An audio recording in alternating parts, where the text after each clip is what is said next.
Hello student, आपका स्वागत है आपके चैनल NCERT साइंस में। आज की क्लास में आप लोग मौर्योत्तर काल के बारे में थ्योरेटिकल पढ़ने वाले हैं। यहाँ से जितने भी प्रश्न बन सकते हैं वह सभी आप लोग बना सकेंगे। तो देर ना करते हुए, वीडियो थोड़ा लंबा हो सकता है और आप थ्योरेटिकल क्लास करने वाले हैं।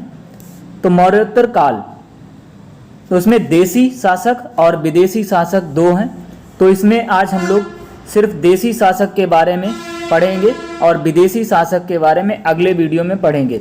देसी शासक कौन कौन से हैं? शुंग वंश, कण्व वंश, सातवाहन वंश।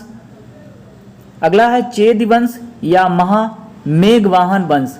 तो इसमें 4 हैं और विदेशी शासक में भी 4 हैं: इंडो ग्रीक, शक, पार्थियन, कुषाण वंश। तो देर ना करते हुए आगे बढ़ते हैं। तो पहला हमारा है शुंग वंश। शुंग वंश संस्थापक पुष्यमित्र शुंग थे। शुंग वंश के संस्थापक कौन थे? पुष्यमित्र शुंग। पुष्यमित्र शुंग ने 185 ईसा पूर्व में मौर्य शासक बृहद्रथ की हत्या करके शुंग वंश की स्थापना की। बाणभट्ट ने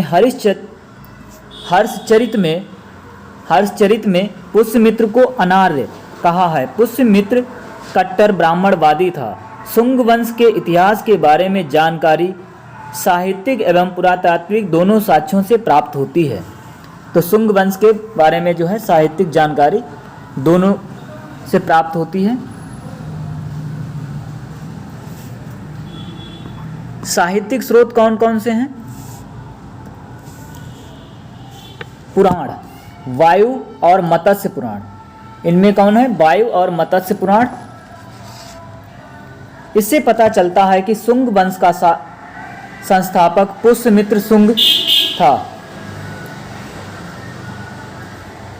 हर्षचरित्र, इसकी रचना बाणभट्ट ने की थी। इसमें अंतिम मौर्य शासक बृहद्रथ की चर्चा है।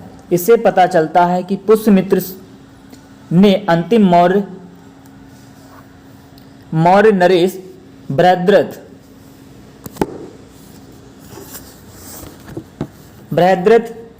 की हत्या कर सिंहासन पर अधिकार कर लिया। तो पतंजलि का महाभाष्य, पतंजलि पुष्यमित्र शुंग के पुरोहित थे। इस ग्रंथ में यवनों के आक्रमण की चर्चा की गई है। तो ये पतंजलि जो है पुष्यमित्र शुंग के पुरोहित थे और इन्होंने क्या लिखा है? महाभाष्य। गार्गी संहिता, इसमें भी यवन आक्रमण का उल्लेख है। यह एक ज्योतिष ग्रंथ है। यह एक ज्योतिष ग्रंथ होने के बावजूद इसमें यवन आक्रमण का जो है उल्लेख मिलता है। मालविकाग्नि मित्रम, यह कालिदास का नाटक है। इसमें शुंगकालीन राजनीतिक गतिविधियों का ज्ञान प्राप्त होता है। शुंग काल में जो राजनीतिक गतिविधियां थीं उनके बारे में जानकारी मिलती है। किससे? मालविकाग्नि मित्रम से। किसने लिखा? कालिदास का नाटक है। दिव्यावदान, इसमें पुष्यमित्र शुंग को अशोक के 84,000 स्तूपों को तोड़ने वाला बताया गया है। किसमें? विद्यावदान में पुष्यमित्र शुंग को 84,000 स्तूपों को तोड़ने वाला बताया गया है। पुरातात्विक स्रोत कौन से हैं? अयोध्या अभिलेख। इस अभिलेख को धनदेव ने लिखवाया था। इसमें पुष्यमित्र शुंग द्वारा कराए गए 2 अश्वमेध यज्ञ की चर्चा है। तो यहाँ से प्रश्न बन सकता है, अयोध्या अभिलेख में किसके बारे में जानकारी मिलती है? तो यहाँ पुष्यमित्र शुंग द्वारा 2 अश्वमेध यज्ञ की चर्चा की गई है।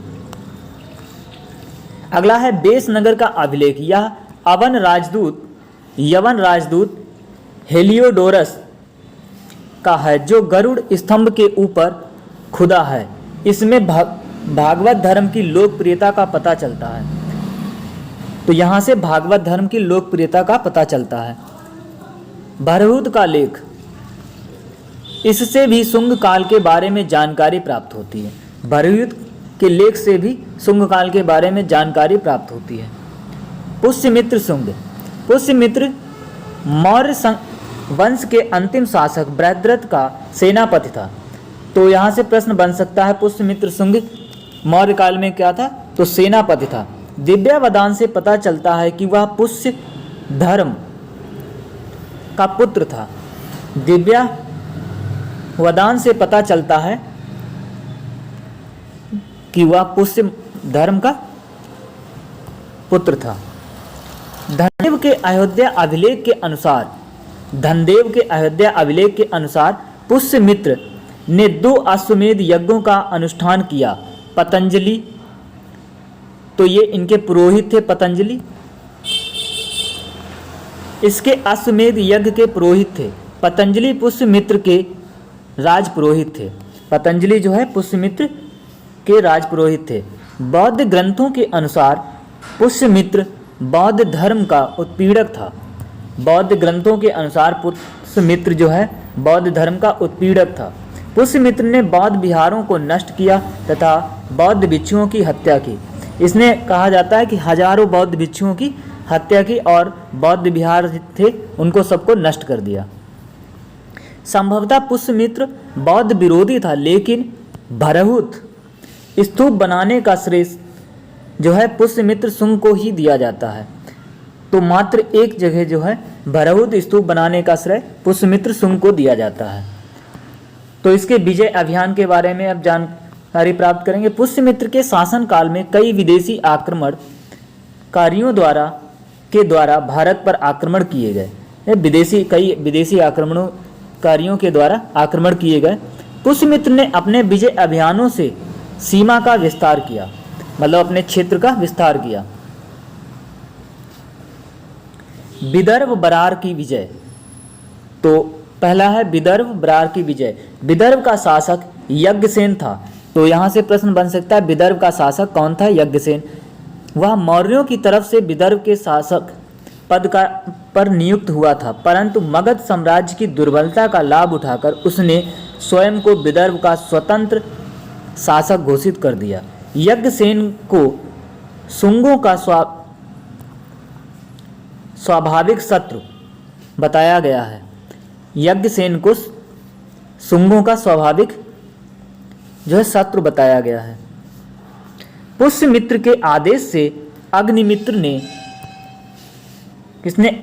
ने उस पर आक्रमण किया और उसे परास्त कर विदर्भ को फिर से मगध साम्राज्य के अधीन कर लिया।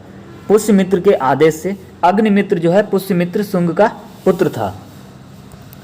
कालिदास के प्रसिद्ध नाटक मालविकाग्निमित्रम में यज्ञसेन की चचेरी बहन कौन थी? मालविका और अग्निमित्र के प्रेम की कथा के साथ साथ विदर्भ विजय का वृत्तांत भी मिलता है। तो ये कहाँ से मिलता है? कालिदास के मालविकाग्निमित्रम से। यज्ञसेन की चचेरी बहन कौन थी? मालविका, और अग्निमित्र के प्रेम की कथा के साथ साथ यहाँ से विदर्भ की विजय का भी उल्लेख मिलता है। खारवेल से युद्ध, तो अगला है खारवेल युद्ध। मौर्य वंश के अंतिम दिनों में कलिंग देश, वर्तमान उड़ीसा भी स्वतंत्र हो गया था। मौर्य वंश के अंतिम दिनों में कलिंग देश, वर्तमान उड़ीसा, उस समय का कलिंग और आज का उड़ीसा भी स्वतंत्र हो गया था। कलिंग का राजा कौन था? खारवेल था। खारवेल ने मगध पर आक्रमण कर पुष्यमित्र शुंग को पराजित किया था। हाथी गुम्फा अभिलेख से ज्ञात होता है। यह कहाँ से ज्ञात होता है? हाथी गुम्फा अभिलेख से। यवन आक्रमण, पुष्यमित्र शुंग के समय में यवन आक्रमण हुआ। इसका वर्णन जो है मालविकाग्निमित्रम में मिलता है। तो पुष्यमित्र शुंग के समय में यवन आक्रमण भी हुए। तो इसकी जो वर्णन है मालविकाग्निमित्रम में मिलता है, तो जो कालिदास ने लिखी है। डेमेट्रियस दिमित्र नामक यवन राजा पुष्यमित्र का समकालीन था। तो पुष्यमित्र के समकालीन कौन था? डेमेट्रियस, दिमित्र यवन का राजा था। गार्गी संहिता के युग पुराण में विवरण मिलता है कि यवन साकेत, गार्गी संहिता के युग पुराण में, गार्गी संहिता का जो युग पुराण है उसमें विवरण मिलता है यवन, साकेत और मथुरा पर अधिकार इन्होंने साकेत और मथुरा पर अधिकार करने के बाद पाटलिपुत्र पहुंच गए थे। पुष्यमित्र के उत्तराधिकारी पुष्यमित्र के उत्तराधिकारी कौन हुए? पुष्यमित्र की मृत्यु के बाद उसका पुत्र अग्निमित्र साम्राज्य का उत्तराधिकारी हुआ। पुष्यमित्र के राजत्व काल में ही अग्निमित्र विदिशा का गोप्ता या उपराजा बनाया गया था। कालिदास द्वारा रचित मालविकाग्निमित्रम नाटक में अग्निमित्र और मालविका की प्रेम कथा का वर्णन किया गया है। अग्निमित्र के बाद पुराणों में क्रमशः वसु, ज्येष्ठ, वसुमित्र, आंद्रक, पुलिंदक, घोष, वज्रमित्र, भागवत तथा देवभूत नामक राजाओं का वर्णन मिलता है। तो जो है इनके राजाओं का वर्णन मिलता है। भागवत या भागभद्र ने भागवत धर्म ग्रहण किया। भागवत या भागभद्र ने भागवत धर्म ग्रहण किया। देवभूत इस वंश का अंतिम शासक था। इसके मंत्री वसुदेव, इसका मंत्री कौन था? देवभूत का वसुदेव ने इसकी हत्या कर एक नए वंश कण्व वंश की स्थापना की। किसने? वसुदेव ने कण्व वंश की स्थापना की। शुंगकालीन कला, तो विदिशा का गरुड़ स्तंभ, यहाँ से ये इम्पॉर्टेंट है। अजंता का नवा चैत्य मंदिर, भाजा का चैत्य एवं विहार, नासिक तथा कार्ले के चैत्य, मथुरा की अनेक यक्ष यक्षिणियों की मूर्तियाँ। शुंग कला के विषय धार्मिक जीवन की अपेक्षा लौकिक जीवन से अधिक संबंधित हैं। शुंग कला के विषय जो हैं धार्मिक जीवन की अपेक्षा लौकिक जीवन से अधिक संबंधित हैं। नोट: शुंग काल में विदिशा का राजनीतिक एवं सांस्कृतिक महत्व सर्वाधिक हो गया था। शुंग काल में ही संस्कृत भाषा तथा हिंदू धर्म का पुनरुत्थान हुआ। संस्कृत भाषा और हिंदू धर्म का पुनरुत्थान हुआ। इनके उत्थान में महर्षि जो है पतंजलि का विशेष योगदान है। महर्षि पतंजलि का विशेष योगदान है। मनुस्मृति के वर्तमान स्वरूप की रचना इसी युग में हुई। मनुस्मृति के वर्तमान स्वरूप की रचना जो है इसी युग में हुई। इस काल में ही भागवत धर्म का उदय हुआ, विकास हुआ। वासुदेव विष्णु की उपासना प्रारंभ हुई। वासुदेव विष्णु की उपासना प्रारंभ हुई। मौर्य काल में स्तूप कच्ची ईंटों और मिट्टी की सहायता से बनते थे, परंतु शुंग काल में उनके निर्माण में पाषाण यानी कि पत्थर का प्रयोग किया गया। शुंग राजाओं का काल वैदिक अथवा ब्राह्मण धर्म का पुनर्जागरण काल माना जाता है। शुंग राजाओं का जो है काल वैदिक और ब्राह्मण धर्म का पुनर्जागरण काल माना जाता है। पुष्यमित्र शुंग ने ब्राह्मण धर्म का पुनरुत्थान किया। अब अगला है कण्व वंश, 75 ईसा पूर्व से 30 ईसा पूर्व। संस्थापक जो है वसुदेव। कौन थे इसके संस्थापक? वसुदेव। शुंग वंश के अंतिम सम्राट कौन थे? देवभूत की हत्या करके वसुदेव ने 75 ईसा पूर्व में कण्व वंश की नींव रखी। इसकी जानकारी हर्षचरित से मिलती है। तो इसकी जानकारी जो है हर्षचरित से प्राप्त होती है। वसुदेव ब्राह्मण वंश का था। वैदिक धर्म एवं संस्कृति संरक्षण की जो परंपरा शुंगों ने प्रारंभ की थी उसे कण्व वंश ने जारी रखा। इसमें केवल 4 शासक हुए। इसमें कितने शासक हुए? 4। पहला था वसुदेव, दूसरा था भूमिमित्र, तीसरा था नारायण, चौथा सुशर्मन। अंतिम शासक सुशर्मन की हत्या 30 ईसा पूर्व में सिमुक, तो किसने कर दी इसकी? सुशर्मन की हत्या सिमुक ने कर दी और एक नवीन ब्राह्मण वंश आंध्र सातवाहन की नींव रखी। तो इसने कौन से आंध्र सातवाहन वंश की नींव डाली? आंध्र सातवाहन वंश 30 ईसा पूर्व से 250 ईस्वी 30 ईसा पूर्व से 250 ईस्वी सातवाहन वंश का संस्थापक कौन था? सिमुक था। सातवाहन का वंश का शासन क्षेत्र क्या था? मुख्यतः महाराष्ट्र, आंध्र और कर्नाटक था। पुराणों में इन्हें आंध्र भृत्य कहा गया तथा अभिलेखों में सातवाहन। पुराणों में इसे आंध्र भृत्य कहा गया और अभिलेखों में सातवाहन कहा गया। सातवाहन वंश की राजधानी क्या थी? प्रतिष्ठान या पैठान।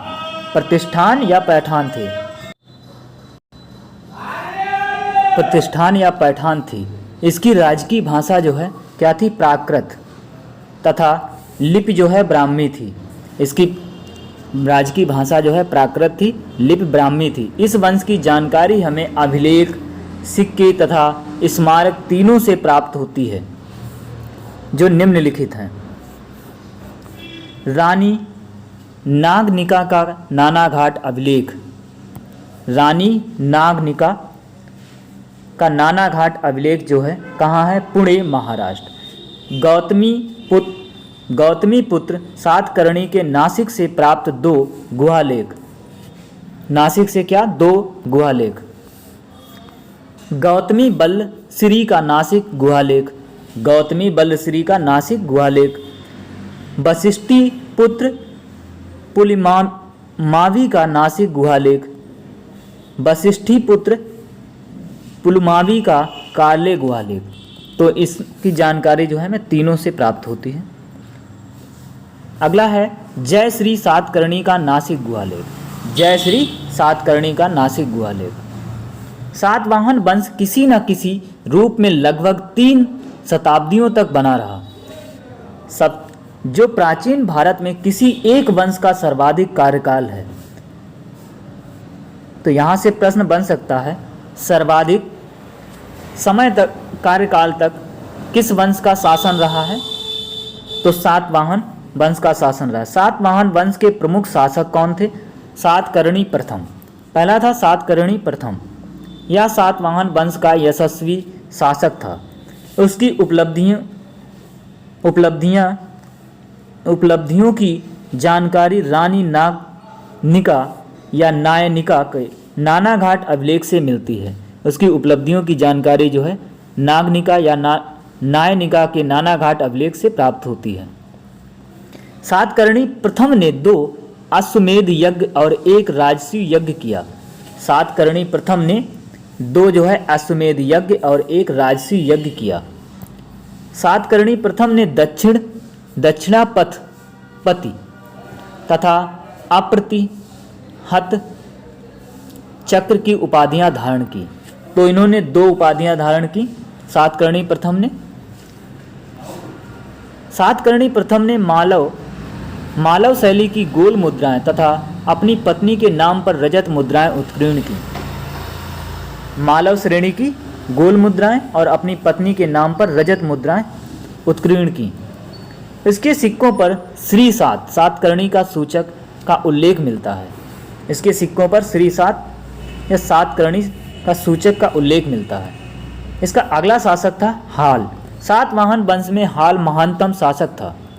हाल जो है महानतम शासक था। वह एक बड़ा कवि तथा कवियों एवं विद्वानों का आश्रयदाता था। एक बड़ा कवि भी था और आश्रयदाता भी। हाल ने गाथा सप्तशती, हाल ने कौन सी पुस्तक लिखी है? गाथा सप्तशती नामक एक मुक्तक काव्य की रचना की थी। इसकी भाषा जो है प्राकृत है। गाथा सप्तशती। इसकी राजभाषा में बृहद कथा पैसाची प्राकृत भाषा में रचित है। के रचयिता गुणाढ्य तथा कांतत्र नामक संस्कृत व्याकरण के लेखक कौन थे? 2 थी रचनाएं इनकी, गुणाढ्य तथा कांतत्र।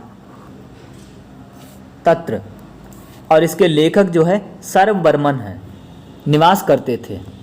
कौन थे ये? व्याकरण के लेखक थे, संस्कृत व्याकरण के लेखक। गौतमी पुत्र सातकर्णी 106 ईस्वी से 130 ईस्वी। गौतमी पुत्र सातकर्णी सातवाहन वंश का सबसे महान शासक था। उसकी विजय की जानकारी उसकी माता गौतमी बल्लश्री के नासिक अभिलेख से प्राप्त होती है। उसकी माता कौन थी? बल्लश्री, गौतमी बल्लश्री के नासिक अभिलेख से प्राप्त होती है। इस अभिलेख में उसे अद्वितीय ब्राह्मण एक ब्राह्मण कहा गया है। इस अभिलेख के अनुसार उसके घोड़ों ने तीनों समुद्रों का पानी पिया था। गौतमी पुत्र सातकर्णी ने बेणकटक स्वामी की उपाधि धारण की तथा बेणकटक नामक नगर की स्थापना की। इसके अलावा उसने राजाराज और बिंद नरेश की उपाधि भी धारण की। इसने बौद्ध संघ को अजकालिकीय तथा कार्ले भिक्षु संघ को करजक नामक ग्राम दान में दिए। अजकालिकी तथा कार्ले के भिक्षु संघ को करजक नामक ग्राम दान में दिए। उसका साम्राज्य संभवतः उत्तर में मालवा से लेकर दक्षिण में कर्नाटक तक फैला हुआ था। नासिक जोगल थम्बी से चांदी के लगभग 8000 सिक्के प्राप्त हुए हैं, जिसमें एक तरफ नहपान तथा दूसरी तरफ गौतमीपुत्र सातकर्णी का नाम है। गौतमीपुत्र सातकर्णी ने शक शासक नहपान को हराया। गौतमीपुत्र सातकर्णी ने शक शासक जो है नहपान को हराया था। वशिष्ठी पुत्र पुलमावी 130 ईस्वी से 150 ईस्वी। गौतमी पुत्र सातकर्णी के बाद उसका पुत्र वशिष्ठी पुत्र पुलमावी शासक बना। तो गौतमी पुत्र सातकर्णी के बाद उसका पुत्र जो है पुलमावी शासक बना। आंध्र प्रदेश पर विजय के पश्चात उसे प्रथम आंध्र सम्राट, किसे? पुलमावी को प्रथम आंध्र सम्राट के नाम से भी जाना जाता है। पुलमावी ने अपनी राजधानी आंध्र प्रदेश के औरंगाबाद जिले में गोदावरी नदी के किनारे पैठान या प्रतिष्ठान बनाई। पुलमावी को दक्षिणा पथेश्वर भी कहा गया। पुराणों में इसका पुलोमा मिलता है और पुलमावी की उपलब्धियों का वर्णन कान्हेरी अभिलेख महाराष्ट्र से मिलता है। कान्हेरी अभिलेख कहाँ? महाराष्ट्र से मिलता है, जिसमें वह दावा करता है कि उसने शक शासक रुद्रदामन को पराजित कर उसकी पुत्री से विवाह किया। शक शासक कौन थे? रुद्रदामन को पराजित कर उसकी पुत्री से विवाह किया। रुद्रदामन अपने गिरनार अभिलेख या जूनागढ़ अभिलेख में पुलमावी को 2 बार पराजित करने का दावा करता है। पुलमावी के बाद शिव श्री सातकर्णी 154 ईस्वी से 165 ईस्वी तथा शिव इसकद दसातकर्णी, यह दूसरा कौन था? शिव इसकद सातकर्णी 165 से 174 ईस्वी राजा हुए। तो 2 राजा और हुए। यज्ञ श्री सातकर्णी, इन राजाओं ने कोई विशेष वो नहीं किया, तो इसीलिए इनका इतना ही योगदान रहा। यज्ञ श्री सातकर्णी 174 ईस्वी से 203 ईस्वी। यज्ञ श्री सातकर्णी सातवाहन वंश का अंतिम महत्वपूर्ण राजा था। तो यज्ञ श्री सातकर्णी जो है सातवाहन वंश का अंतिम राजा था। उसने शकों के विजित क्षेत्र पर पुनः अधिकार कर लिया। यज्ञ श्री सातकर्णी व्यापार एवं जल यात्रा का प्रेमी था। उसके सिक्कों पर जहाज के चित्र बने हुए हैं, तो उसके जल यात्रा एवं व्यापार के प्रति प्रेम का उद्घोतक है। उसके सिक्के आंध्र प्रदेश, महाराष्ट्र, मध्य प्रदेश एवं गुजरात से प्राप्त हुए। इसके सिक्के जो हैं 4 राज्यों से प्राप्त हुए हैं। यज्ञ श्री की मृत्यु के बाद सातवाहनों का साम्राज्य विभाजित हो गया, जिसका मुख्य कारण विद्रोह एवं केंद्रीय शासन की दुर्बलता थी। वाहनकालीन संस्कृतियाँ कौन कौन सी? सातवाहन युग दक्कन की भौतिक संस्कृति के स्थानीय उपादान और उत्तर के वैशिष्ट्य दोनों का मिश्रण है। प्रशासनिक व्यवस्था इनकी कैसी थी? सामंतिक लक्षण का आभास सर्वप्रथम सातवाहन काल में ही मिलता है। इस काल में सामंतों की 3 श्रेणियां थीं। प्रथम श्रेणी थी राजा, द्वितीय महाभोज, तृतीय सेनापति। 3 श्रेणियां थीं। जिलों को आहार कहा जाता था। सातवाहन शासन में अधिकारी को अमात्य, सातवाहन शासक अधिकारी को अमात्य और महामात्य कहा जाता था। आर्थिक व्यवस्था एवं मुद्राएं इस काल में कृषि की उन्नति के साथ व्यापार वाणिज्य की भी प्रगति हुई। कृषि जो है उन्नति के साथ व्यापारिक वाणिज्य की प्रगति हुई। राजा कृषकों के उपज का 6ठा भाग कर के रूप में प्राप्त करता था। मिलिंद पनों एवं महावस्तु से व्यवसायों एवं शिल्पियों की विभिन्न श्रेणियों का पता चलता है। किससे? मिलिंद पनों एवं महावस्तु से व्यवसायों एवं शिल्पियों की विभिन्न श्रेणियों का पता चलता है, जिसके प्रधान को श्रेष्ठिन कहा जाता है। इस काल में आंतरिक एवं बाह्य दोनों ही व्यापार होते थे। पश्चिमी देशों के साथ ही साथ श्रीलंका, जावा, सुमात्रा आदि के साथ जलमार्ग से व्यापार होता था। सातवाहन काल में व्यापार व्यवसाय में चांदी एवं तांबे के सिक्कों का प्रयोग होता था, जिन्हें कारसापड़ कहा जाता है। सातवाहनों ने ही सर्वप्रथम शीशे की मुद्रा, तो यहाँ से मोस्ट इम्पॉर्टेंट प्रश्न बन सकता है, सर्वप्रथम शीशे की मुद्राएं किसने चलाई? सातवाहन ने चलाई। सोने की मुद्रा को सुवर्ण कहा जाता था, जो 35 चांदी के कारसापड़ों के बराबर होती थी। सुवर्ण सोने की मुद्रा को कहते थे। सामाजिक संगठन इनका कैसा था? सातवाहन दक्कन के कबीलाई लोग थे। सातवाहन जो है दक्कन के कबीलाई लोग थे, लेकिन वे ब्राह्मण बना दिए गए थे। गौतमीपुत्र सातकर्णी ने चातुर्वर्ण्य व्यवस्था, 4 वर्णों वाली व्यवस्था को फिर से स्थापित किया और वर्ण संकर व्यवस्था, वर्णों और जातियों के सम्मिश्रण को रोका। इस काल में महिलाओं की दशा अच्छी थी। महिलाएं शिक्षित थीं, पर्दा प्रथा नहीं थी, स्त्रियां भी संपत्ति में भागीदार थीं। तो सातवाहन वंश में महिलाओं की स्थिति बहुत अच्छी थी। यद्यपि सातवाहन राजाओं के नाम मात्र प्रधान है, किंतु सारथ सातवाहन राजकुल पितृ तंत्रात्मक था, क्योंकि राज सिंहासन का उत्तराधिकारी पुत्र ही होता था। समाज में अंतरजातीय विवाह होते थे। समाज में अंतरजातीय विवाह भी होते थे। धार्मिक व्यवस्था इनकी कैसी थी? सातवाहन शासकों ने राज्य में निवास करने वाले सभी नागरिकों के प्रति धार्मिक सहिष्णुता की नीति का अनुशीलन किया। सातवाहन शासकों ने जो है सभी के लिए धार्मिक सहिष्णुता, मतलब सभी धर्म समान के सद्भाव का। हाल की गाथा सप्तशती, हाल ने क्या लिखा था? गाथा सप्तशती नामक टीका लिखी थी कि प्रारंभ में ही शिव की पूजा की गई तथा इंद्र, कृष्ण, पशुपति एवं गौरी की पूजा का भी इसमें उल्लेख मिलता है। सातवाहन काल में राजा स्वयं के साथ देवताओं का तादात्म्य स्थापित करने लगे। जैसे गौतमी पुत्र सातकर्णी ने स्वयं को कृष्ण, बलराम और संकर्षण का स्वरूप स्वीकार किया है। गौतमी पुत्र सातकर्णी को नासिक प्रशस्ति में अद्वितीय ब्राह्मण कहा गया है।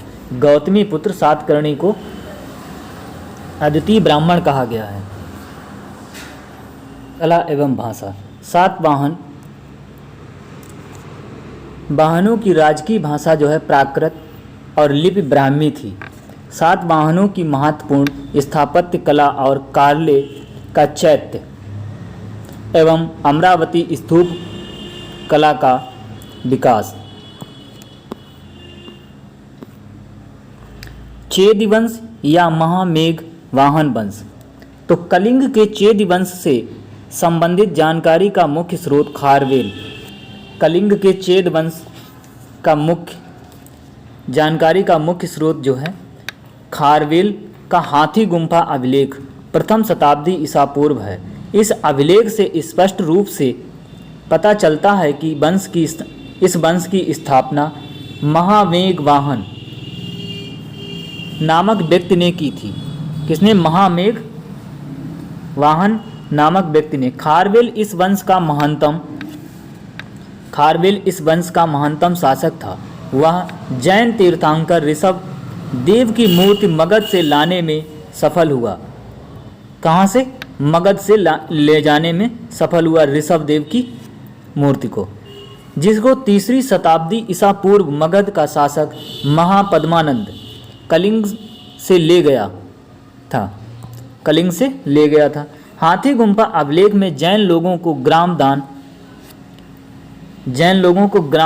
दान देने का उल्लेख मिलता है। इस अभिलेख में दक्षिण के तीनों राज्यों चोल, चेर एवं पांड्य को उसके द्वारा पराजित किए जाने का उल्लेख है।